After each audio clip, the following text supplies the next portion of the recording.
வணக்கம் traders, welcome to post market report. So இன்னைக்கு நம்ம இந்த வீடியோவில் என்ன பார்க்க போறோம்னா, நிஃப்டி, பேங்க் நிஃப்டி மற்றும் சென்செக்ஸ் வந்து அக்டோபர் 14ஆம் தேதி செவ்வாய்க்கிழமை என்ன நடக்கிறதுக்கான வாய்ப்பு இருக்கு அப்படிங்கிறத பார்க்க போறோம். அண்ட் இந்த அனாலிசிஸ் நம்ம ஃபர்ஸ்ட் எப்படி பார்ப்போம்னா, இன்னைக்கு வந்து நிஃப்டி 50 எப்படி பிஹேவ் ஆச்சு அப்படிங்கிறத பார்ப்போம். ஒன்று, ரெண்டாவது நிஃப்டி 50 மட்டும் கிடையாது, சென்செக்ஸ் எப்படி பிஹேவ் ஆச்சு, அதே மாதிரி நமக்கு பேங்க் நிஃப்டி எப்படி பிஹேவ் ஆச்சு. ஸோ இது மூணுக்கும் முக்கியமான ரெசிஸ்டன்ஸ் பாயிண்ட் என்ன, முக்கியமான சப்போர்ட் பாயிண்ட் என்ன, நம்ம இன்னைக்கு எதிர்பார்த்த மாதிரி தான் மார்க்கெட் வந்து மூவ்மெண்ட் ஆயிருக்கா அப்படிங்கிறத பார்ப்போம். ஸோ இதை அனலைஸ் பண்ணும்போதே நம்ம என்ன பார்ப்போம்னா, நமக்கு இன்னைக்கு கிஃப்ட் நிஃப்டி எப்படி பிஹேவ் ஆயிருந்துச்சு, பாயிண்ட் நம்பர் ஒன். அப்போ இந்த கிஃப்ட் நிஃப்டியை வச்சு நம்ம சொன்ன விஷயம் தான் இன்னைக்கு மார்க்கெட்டில் நடந்துச்சா அப்படிங்கிறதையும் நமக்கு வந்து பார்ப்போம். ஸோ இது எல்லாம் சேர்த்து பார்க்கும்போதே நமக்கு வந்து நாளைக்கான முக்கியமான ரெசிஸ்டன்ஸ் என்ன, முக்கியமான சப்போர்ட் பாயிண்ட் என்ன, அண்ட் நாளைக்கு வந்து எந்த ரேஞ்சுக்கு மேலே போனால் நம்ம வந்து கால் ஆப்ஷன்ஸ் ஹோல்ட் பண்ணலாம், எந்த ரேஞ்சுக்கு கீழே வந்தால் நம்ம வந்து புட் ஆப்ஷன்ஸ் ஹோல்ட் பண்ணலாம் அப்படிங்கிற இந்த ரெண்டு விஷயம் நமக்கு தெரிய வரும். ஸோ இப்போ இந்த ரெண்டு விஷயத்தை நமக்கு பார்க்கும்போதே நமக்கு ஒரு கிளியரான அண்டர்ஸ்டாண்டிங்கும் ஒரு ஸ்ட்ராட்டஜி பில்ட் பண்ணுறதுக்கும் நமக்கு வந்து கிளியராக இருக்கும். எந்த ப்ரைஸுக்கு மேலே நீங்கள் வந்து எவ்வளவு குவான்டிட்டிஸ் ஆஃப் கால் ஆப்ஷனோ புட் ஆப்ஷனோ ஹோல்ட் பண்ணலாம் அப்படிங்கிறது. வாங்க இப்போ நம்ம வீடியோக்குள்ளே போகலாம். இப்போ நம்ம வீடியோக்குள்ளே போகிறதுக்கு முன்னாடி ஒரே ஒரு விஷயம் என்ன அப்படின்னா, நமக்கு வந்து ஒரு 4 நியூஸ் வந்து ரொம்பவே பாப்புலராக போயிட்டுருக்கு.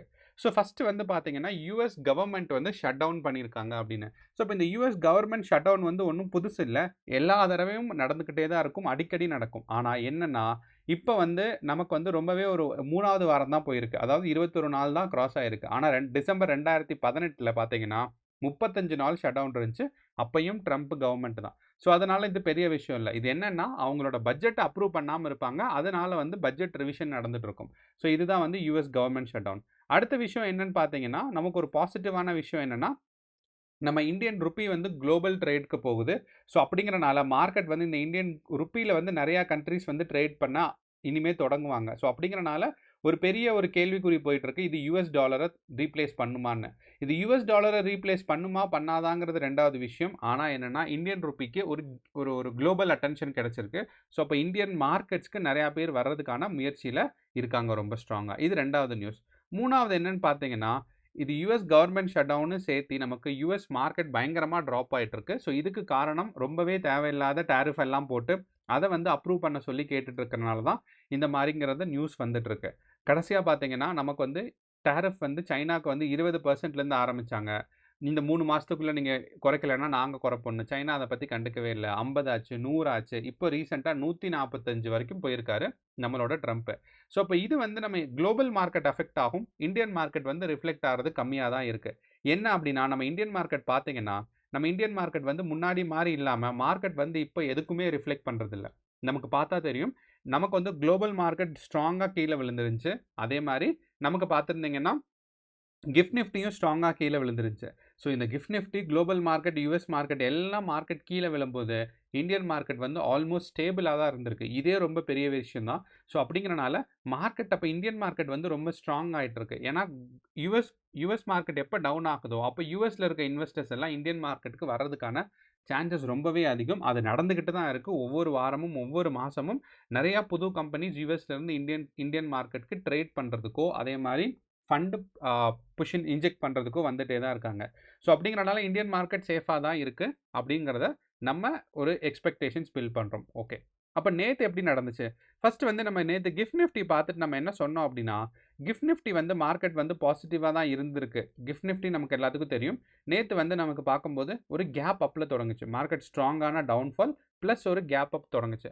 அப்போ நம்ம என்ன சொன்னோம்னா, கிஃப்ட் நிஃப்டி கேப் அப்பில் இருந்திருந்தாலும் நம்மளோட மார்க்கெட்டில் 330க்கு இருந்த பொசிஷனை விட கீழே இருக்குது அப்படிங்கிறனால நமக்கு வந்து ஒரு கேப் டவுன் வர்றதுக்கான வாய்ப்பு இருக்குது அப்படிங்கிறத நம்ம சொல்லியிருந்தோம். ஸோ அதுதான் நமக்கு இந்த இடத்துல நிஃப்டி 50ல் சென்செக்ஸ்லையாக இருக்கட்டும், அதே மாதிரி பேங்க் நிஃப்டிலையாக இருக்கட்டும், மூணுலேயுமே பார்த்தீங்கன்னா நமக்கு அதுதான் நடந்திருக்கு. ஸோ 13ஆம் தேதி மார்க்கெட் ஓப்பன் ஆகும்போது மார்க்கெட் பார்த்தீங்கன்னா, மார்க்கெட் வந்து ஆல்மோஸ்ட் லைக் கேப் டவுனில் தான் தொடங்குச்சு. அண்ட் இந்த கேப் டவுன் வந்து நம்ம எதிர்பார்த்த மாதிரி, நீங்கள் நேற்று வீடியோ பார்த்துருந்தீங்கன்னா தெரியும், ஒரு 50லேருந்து 70 பாயிண்ட்ஸ் சொல்லியிருந்தேன். ஆனால் மார்க்கெட் வந்து ஓப்பன் ஆகும்போது ஒரு 80 பாயிண்ட்ஸ் பக்கம் கீழே வந்துருந்துச்சு. ஆனால் மார்க்கெட்டோட வாலடைலிட்டி ஃபஸ்ட்டு கேண்டல்லே நமக்கு ரொம்பவே ஸ்ட்ராங்காக தெரிஞ்சிச்சு. என்ன அப்படின்னா, மார்க்கெட் வந்து இந்த மாதிரி லைக் ரொம்ப வந்து ஸ்ட்ராங்கான ஒரு விக் இருந்துச்சு. அண்ட் இதை தொடர்ந்து நம்மளோட இந்தியா விக்ஸ் டேட்டா பார்த்தீங்கன்னாலும், இந்தியா விக்ஸ் டேட்டாலையும் ஃபஸ்ட்டு கேண்டில் ரொம்பவே ஸ்ட்ராங்கான ஒரு பாசிட்டிவ் கேண்டிலாக இருந்துச்சு. அப்போ இந்த பாசிட்டிவ் கேண்டில் வந்து இந்தியா விக்கில் வந்திருக்கு, அதாவது இந்தியா விக்ஸில் வந்திருக்கு அப்படின்னா மார்க்கெட் வந்து கீழ விழுறதுக்கான சான்சஸ் இருக்கு அப்படிங்கிறது தான் அர்த்தம். ஏன்னா, இந்தியா விக்ஸ் வந்து ஏறக்குறைய ஒரு 10% வந்து கூடியிருக்கு. ஸோ, அப்ப நெறைய பேர் என்ன எதிர்பார்த்திருந்திருப்பாங்கன்னா, மார்க்கெட் வந்து டவுன் ஃபாலிங் போகறதுக்கான சான்சஸ் இருக்குன்னு. ஆனா, மார்க்கெட் வந்து பார்த்தீங்கன்னா, டவுன் ஃபால் ஆகாம ஒரு முக்கியமான ரெசிஸ்டன்ஸ் பாயிண்டான நிஃப்டி 50ய பொறுத்தளவு 25,200க்கு கிட்டயே பார்த்தீங்கன்னா, மார்க்கெட் வந்து புஷ் ஆயிட்டே இருந்துச்சு. அப்போ நம்ம என்ன சொல்லியிருந்தோம்னா, 25,200 இந்த ரேஞ்ச வந்து நான் ஏற்கனவே சொல்லியிருக்கேன். மார்க்கெட்ல வந்து ஒரு பர்ட்டிகுலர் ரேஞ்ச் தான் நமக்கு வந்து ஒரு சப்போர்ட் ஜோனுன்னு சொல்லுவோம். ஸோ இந்த 25,200னா மேல ஒரு 30 பாயிண்ட் 40 பாயிண்ட்டும், கீழ ஒரு 30 பாயிண்ட் 40 பாயிண்ட்டும் நீங்க வச்சு, இந்த மாரி ஒரு சின்னதா ஒரு ரேஞ்ச் நீங்க பில்ட் பண்ணீங்க அப்டின்னா, மார்க்கெட் வந்து இந்த 25,200க்குள்ளேயே தான் மார்க்கெட் வந்து சுத்திட்டு இருந்திருக்குன்னு சொல்லலாம். ஸோ அப்டிங்கிறனால இந்த ரேஞ்ச்ல இருந்து மார்க்கெட் வந்து வெளிய போகாதனால, நம்ம வந்து புட் ஆப்ஷன்ஸ் ஹோல்ட் பண்ணியிருந்தீங்கன்னா, அது வந்து தவறான விஷயம். ஏன்னா, இந்த மாரி நடக்கும்போது தான் நமக்கு வந்து மார்க்கெட் என்ன சொல்லுது அப்டின்னா, நம்மள டெஸ்ட் பண்ணி நம்மளோட சைக்காலஜியும் டெஸ்ட் பண்ணுது. ஸோ இது வந்து தான் நமக்கு வந்து லிக்விடிட்டி கிராபிங். அப்போ இந்த இடத்துல பார்த்தீங்கன்னா, நமக்கு வந்து புட் ஆப்ஷன் ஹோல்ட் பண்றதாக இருந்திருந்தா, மார்க்கெட் ஒரு ஸ்ட்ராங்கான கேண்டில்ஸ் கீழ குடுத்திருந்திருக்கணும். ஸோ ஸ்ட்ராங்கான ட்ரெண்ட் எதுவும் குடுக்காதனால, நம்ம வந்து இந்த இடத்துல புட் ஆப்ஷன்ஸ் ஹோல்ட் பண்ண முடியாது. ஸ்ட்ராங்கான ட்ரெண்ட்னா என்ன அப்டின்னா, நீங்க இந்த இடத்துல பார்த்தீங்கன்னா, ஒரு 3 கேண்டில் தெரியும். ஸோ இந்த 3 கேண்டில் பார்த்தீங்கன்னா, இது ஒரு ஸ்ட்ராங்கான ட்ரெண்ட். இது ஒரு ஸ்ட்ராங்கான ட்ரெண்ட். ஸோ இந்த கேண்டிலோட பாட்டம்ல தான் அடுத்த கேண்டில் ஃபார்ம் ஆயிருக்கு. இந்த கேண்டிலோட பாட்டம்ல அடுத்த கேண்டில் ஃபார்ம் ஆயிருக்கு.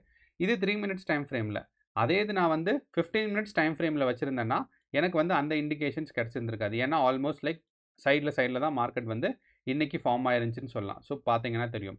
ஸோ 15 மினிட்ஸ் டைம் ஃப்ரேம்ல நமக்கு அந்த மாரி ஸ்ட்ராங்கான ட்ரெண்ட் இல்ல. அப்படிங்கிறனால நீங்க இன்ட்ராடேல ட்ரேட் பண்ணும்போது கண்டிப்பாக மினிமம் ஒரு 2 டிஃபரண்ட் டைம் ஃப்ரேம வந்து ரெஃபர் பண்ணி தான் மார்க்கெட்ல நீங்க பார்க்கணும். ஸோ அப்படி பார்த்தோம்னா, இன்னைக்கு நிஃப்டி 50 வந்து ஒரு ஸ்ட்ராங்கான ஒரு கன்சாலிடேஷன் ஃபேஸ் அண்ட் 25,220லேருந்து மார்க்கெட் வந்து கீழ பிரேக் அவுட் பண்ணாதனால, நமக்கு வந்து மார்க்கெட்ல இன்னைக்கு நோ ட்ரேட் ஜோன்குள்ள தான் இருக்கு. அண்ட் நாளைக்கும் நமக்கு நிஃப்டி 50 பார்க்கும்போது, நமக்கு ஃபர்ஸ்ட் ரெசிஸ்டன்ஸ்ன்னு பார்த்தீங்கன்னா, நமக்கு ஏற்கனவே சொன்ன மாரி 25,330 தான் பார்த்தீங்கன்னா, நமக்கு வந்து ஃபர்ஸ்ட் ரெசிஸ்டன்ஸ் ஜோன். அதே மாரி சப்போர்ட் ஜோன் இப்ப இருக்கிற பொசிஷனுக்கு சப்போர்ட் ஜோன்ன்னு பார்த்தோம்னா, 25,220 தான். ஸோ இந்த 2 ஜோன பிரேக் அவுட் பண்ணால் தான், நமக்கு வந்து அடுத்த ஒரு டார்கெட்டான 25,450க்கும் கீழ வந்து 25,000க்கும் புஷ் டவுன் ஆகுறதுக்கு சான்சஸ் நமக்கு நெறையாக இருக்கு. அப்போ இது புஷ் டவுன் ஆகாத வரைக்கும், ஸோ இந்த 2 ரேஞ்ச பிரேக் அவுட் ஆகாத வரைக்கும் மார்க்கெட் மேலயோ, கீழயோ நம்மளால கிளியரா பார்க்க முடியாது. அண்ட் இந்த மாரி ஃபேக் ஒரு என்ட்ரீஸ் வந்து வர்றத வந்து எப்படி தவிர்க்கணுங்கிறத நீங்க வந்து கண்டிப்பாக ஒரு ஸ்ட்ராட்டஜி பில்ட் பண்ணணும். ஏதாவது ஒரு இண்டிகேட்டரோ, இல்ல உங்களுக்கு புடிச்ச மாரி இருக்க ஏதாவது ஒரு இண்டிகேட்டர்ஸ் எடுத்தீங்கன்னா, உங்களுக்கு அது கிளியரா சொல்லும். இந்தியா விக்ஸ் பார்க்கலாம். அதே மாரி பார்த்தீங்கன்னா, நம்ம வந்து இந்த மாரி சிம்பிள் மூவிங் ஆவரேஜ் கூட பார்க்கலாம். ஸோ சிம்பிள் மூவிங் ஆவரேஜ் பார்த்தாலும், நமக்கு இந்த 2 கேண்டில்லயே பார்த்தீங்கன்னா, நமக்கு வந்து டார்கெட்லாம் அச்சீவ் ஆயிருச்சு அண்ட் ஸ்டாப் லாஸும் வந்துருச்சு. அப்போ சிம்பிள் மூவிங் ஆவரேஜ் கூட வச்சுக்கிட்டீங்கன்னா, உங்களுக்கு வந்து மார்க்கெட்ல கிளியரா தெரியும். எந்த பக்கம் டைரக்ஷன் நீங்க எடுக்கக்கூடாது அப்படிங்கிறது கிளியரா தெரியும். ஸோ இதுதான் நமக்கு நிஃப்டி 50ல எக்ஸ்பெக்டேஷன். ஸோ நிஃப்டி 50ல இந்த 2 பிரைஸ் ரேஞ்ச எப்போ கிளியரா மார்க்கெட் வந்து கிராஸ் ஓவர் பண்ணுதோ, அதுக்கு மேல சஸ்டெயின் ஆகுதோ, அப்பதான் பார்த்தீங்கன்னா, நமக்கு வந்து அடுத்த ஒரு ரேஞ்ச் மேலயோ, கீழயோ புஷ் டவுன் ஆகும். அண்ட் இப்ப இருக்கிற ரேஞ்ச் பார்க்கும்போது, எனக்கு தெரிஞ்சு நாளைக்கு இதே மாரி இங்க ரேஞ்ச் பில்ட் ஆயிட்டு, மேபி மார்க்கெட் மேல பிரேக் அவுட் ஆகுறதுக்கு தான் சான்சஸ் இருக்கு. ஏன்னா மார்க்கெட் கீழ விழுறதாக இருந்தால், ஏற்கனவே ரொம்ப ஸ்ட்ராங்கான குரோத் தான் இருந்திருந்துச்சு.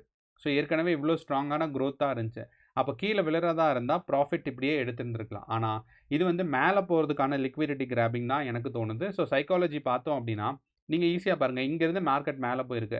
இங்கிருந்து நமக்கு மார்க்கெட்ட கீழ கொண்டு வரணும்னு எதிர்பார்த்திருந்தாங்கன்னா, மார்க்கெட் வந்து இப்படி கீழ கொண்டு வந்திருக்கலாம். ஆனா, இந்த இடத்துல ஏன் ஹோல்ட் பண்றாங்கன்னா, மார்க்கெட் மேல போனா தான் அவங்களுக்கு ப்ராஃபிட். அதனால தான் மார்க்கெட்ட ஹோல்ட் பண்றாங்க.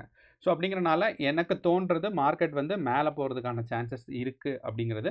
ஆனா வந்து லிக்விடிட்டில இந்த இடத்துல கிராப் பண்ணிட்டு தான் திருப்பியும் மேல போகும். ஸோ இதுதான் முக்கியமான ரேஞ்ச்.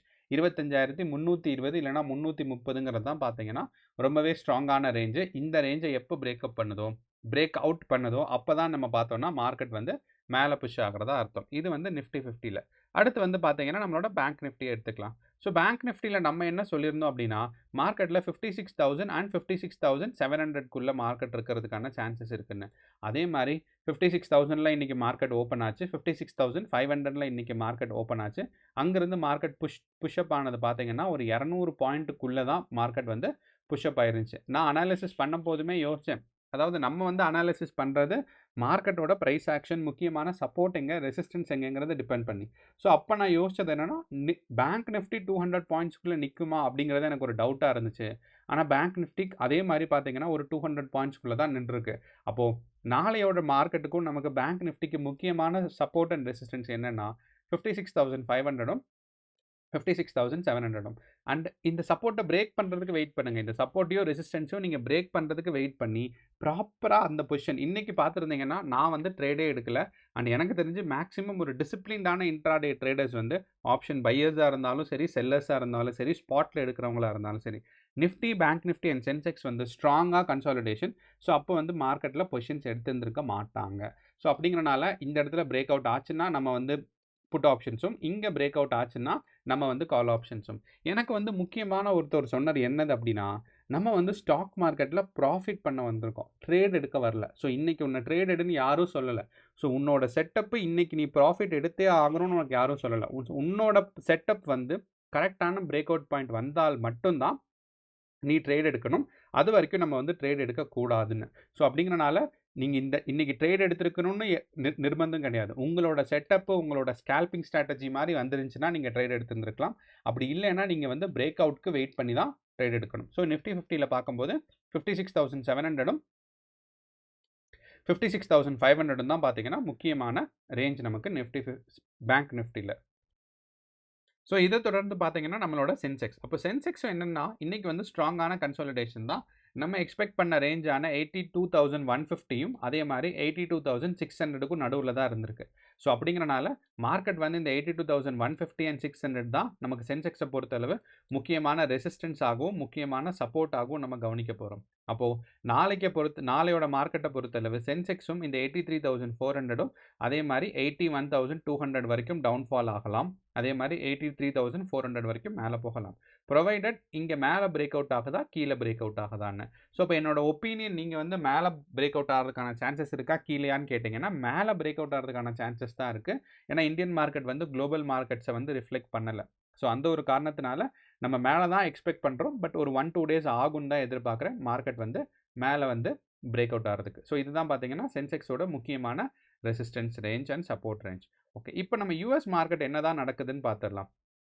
நம்ம எல்லாத்துக்கும் தெரியும் யூஎஸ் மார்க்கெட் வந்து மார்க்கெட்டில் ஒரு 7 நம்ம இந்தியன் டைமுக்கு ஒரு 7 மணிக்கு ஓப்பன் ஆகும். ஸோ இன்றைக்கி யூஎஸ் மார்க்கெட்டில் ஒரு கேப் அப் வந்திருக்கு. மார்க்கெட் பாசிட்டிவாக புஷ் ஆகிட்டு இருக்கு. ஓகே, இது S&P 500. நாஸ்டாக்லேயும் பார்த்தீங்கன்னா நமக்கு ஸ்ட்ராங்கான ஒரு கேப் அப் அண்ட் மேலே மார்க்கெட் புஷ் ஆகிட்டு இருக்கு. நமக்கு டவ் ஜோன்ஸில் வந்து கேப் அப் வந்து ரொம்ப ஸ்ட்ராங்காக இல்லைனாலும் மார்க்கெட்டில் பாசிட்டிவாக போயிட்டுருக்கு. அப்போ 3 முக்கியமான இண்டெக்ஸஸுமே பார்த்தீங்கன்னா மார்க்கெட் வந்து பாசிட்டிவாக தான் புஷ் ஆகிட்டு இருக்கு. ஸோ அப்படிங்கிறனால இந்த டவுன்ஃபால் அப்பயே நமக்கு வந்து இந்தியன் மார்க்கெட் ஸ்ட்ராங்காக டவுன்ஃபால் ஆகலை, ஒரு கன்சாலிடேஷன் ஸ்டேட் தான் இருந்துச்சு. அப்போ இந்த பாசிட்டிவ் நேச்சர் வந்து நம்ம இந்தியன் மார்க்கெட்டில் மார்க்கெட் மேலே புஷ் பண்ணுறதுக்காக ரொம்ப உதவும் அப்படிங்கிறதான் எதிர்பார்க்குறோம். ஸோ இதுதான் நம்மளோட ஒரு overall expectations and analysis. So இதை பேஸ் பண்ணி நீங்கள் ஸ்ட்ராட்டஜி பில்ட் பண்ணுங்கள் அண்ட் கேர்ஃபுல்லாக ட்ரேட் பண்ணுங்கள். All the best. நன்றி, வணக்கம்.